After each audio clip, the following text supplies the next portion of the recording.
TCI is brought to you by Spendthrift Farm Stallion Dominus, the multiple Grade 2 winning son of Smart Stripe, whose first 2-year-olds in 2016 have sold up to $200,000. Welcome back to TCI, your inside track to the Triple Crown. Alongside Joel Cunningham, I'm John Siegel. Well, Joel, we said we might have to do it, and looks like we do. We got to eat some crow. Nyquist gets the job done. You know, we said we wouldn't be surprised if he wins the Derby. We both said that. Yeah. So there's no surprise, but man, it was a little surprising at how well he did it. Well, one thing for me that really struck me with Nyquist and kind of made me use him on my Derby wagers. Unfortunately, you hate to use a 2-to-1 horse that you've been, sort of against the whole way, but this was a different horse on Thursday and Friday at the end of last week, and particularly Saturday. I mean, if you were trying to go against Nyquist, you didn't like what you saw, and I have nothing against the horse. Just because I pick against him, I'm not against the horse, right. But he looked like a different horse on Thursday and Friday. He was training like a bull, John. And one thing I like to do personally, if you get the opportunity to do it, on the walkover, there's a place at Churchill Downs where you can actually see them exit the track and enter the paddock through the tunnel. And you can stand right over that tunnel. There's a little loft there. Watch them walking to you and up underneath you, and really see who's handling the experience and who looks the best. I mean, these things change like strawberries, John. They're horses. They have bad days. They have good days. I wanted to see who was having a good day. It's very important to me when I'm wagering on these horses. It's kind of like the post parade, a lot of people take into account. To me, when I saw Nyquist, he was by far one of the top physicals in terms of his coat and condition, how he was doing, his energy level, his eye just looked extremely sharp. Exaggerator. I like the way Destin entered the paddock. I thought More Spirit looked pretty good physically going in as well, but really, and then Creator. Really, those were the five that stood out for me. And then in the post parade, I thought, Destin got a little kidney sweat going on there. More Spirit didn't quite look as sharp, but the horses that handled the experience all the way through and graded out the best were Nyquist, Exaggerator, and Creator. Now, Creator got in some traffic trouble. Yep. He didn't get to run his race, but you saw maybe the two best horses coming into the race also look the best physically and show you all the factors you want to see before they go into the gate. From there, I think with the track, the way it was playing too, we'll talk about that a little bit, really set up into Nyquist's wheelhouse from there. I had to use the horse a little bit, and he showed he was a true champion, John. Yeah, he really did. What can you say? He broke it open, turned for home, and they weren't going to get him. Yeah, he really did. I mean, and it's interesting because when you watch this replay, you see it looks like it's a strategy now. You got the best horse, get him out in front, man, and keep him out of trouble, and let's see if we can just go all the way around. It used to be you didn't want to be the favorite in the Derby. Now, the favorites are winning these things almost every year. You see he's broken the race up at this point. Gun Runner, he got the trip I was hoping Destin would get. He used his tactical speed. This track was playing lightning fast at the end of the day. I really think that probably helped out Nyquist a little bit. Not taking anything away from him. Probably helped out Gun Runner a bit too there. You see him here holding on for third, barely two horses trying to come get him there. But, I will say this about this racetrack, John, at Churchill Downs. You also never know what you're going to get. And you really got to pay attention. That's a track that can really change quickly. And I watched it change throughout the day. We were over there. I mean, closers had a fair shot at it early on the card. But I'm telling you, by the time they got to the Pat Day Mile, which is the last dirt race before the Derby, 2 races before the Derby, let me just tell you this, 13-to-1 shot, Sharp Azteca. Okay, coming from Florida, broke his maiden. I like the horse a little bit.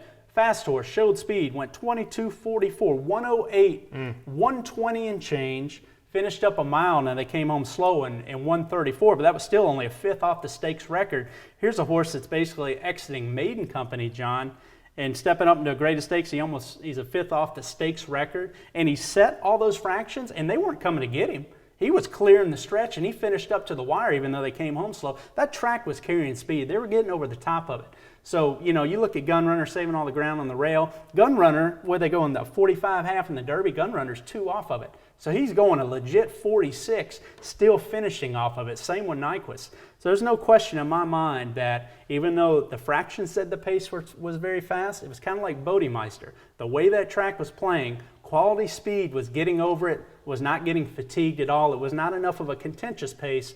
That speed did not back up, and really, in my mind, the way the track was, the closers had no shot. Well, then I guess the question is, moving into the Preakness now, is how good was Exaggerator's run then? I mean, if it's carrying speed and Exaggerator's coming from off the pace, got in a little bit of trouble, had to check heels, how big did he run that day? I mean, you could argue he ran as good of a race as Nyquist. You could argue he ran a better race than Nyquist maybe.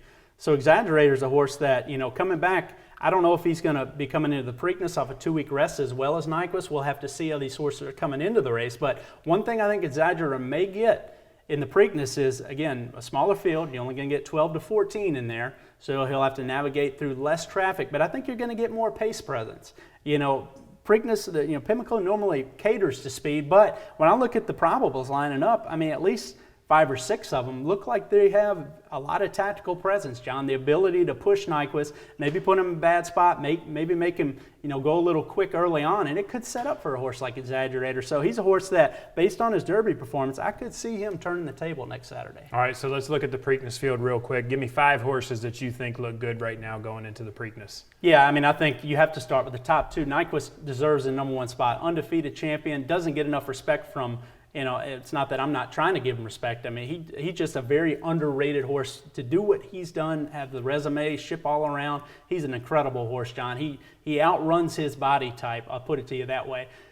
And I think the Preakness is actually more of a milers type race. If you go back and start looking at some of the winners of the race, like a Shackelford and so forth. So, I think Nyquist will have no issues coming back. Every photo I've seen at Pimlico of him, he looks very good in weight and coat. I expect him to be very formidable. He deserves the #1 spot. Exaggerator, keep him #2. Stradivari is the X factor. Todd Pletcher thinks very highly of this colt. Coolmore's bought into him.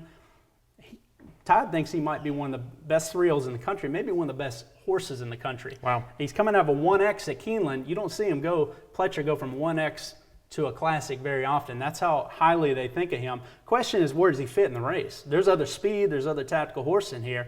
This isn't going to be an easy step up for Stradivari, but he may be the talent enough to pull it off. And then Gun Runner, I know people think, well, I'm disrespecting him, having him there in the 4 spot, but very honest colt. I'd love to own him because he trips out every time. Yeah. I mean, and credit the horse for that. He puts the rider exactly where he needs to be, and that's why tactical speed is so important. Gunrunner belongs in the top 4, and Dazzling Jim's just a colt that I've been very impressed with physically. I knew he wasn't going to get in the Derby, but they could have run in the Pat Day Mile. They passed it up to train up to the Preakness. That's how good he was looking. I mean, he really caught the eye at Churchill Downs. A good-looking horse. I think maybe if the pace gets a little wacky and he can save ground on the rail, maybe he can pull the tail of the Verb and come get him late because he's a good-looking horse and he's doing well right now, John. So if I had to complete a top 5, just based on looks and the way he's training, Brad Cox, again, very confident in him, bringing him into the Preakness. I'm going to put him in the 5 spot. All right, thank you, Joe. Look forward to really digging into this Preakness do it field next week. Thank you guys for watching. Make sure you come back. We'll try to size up this Preakness field.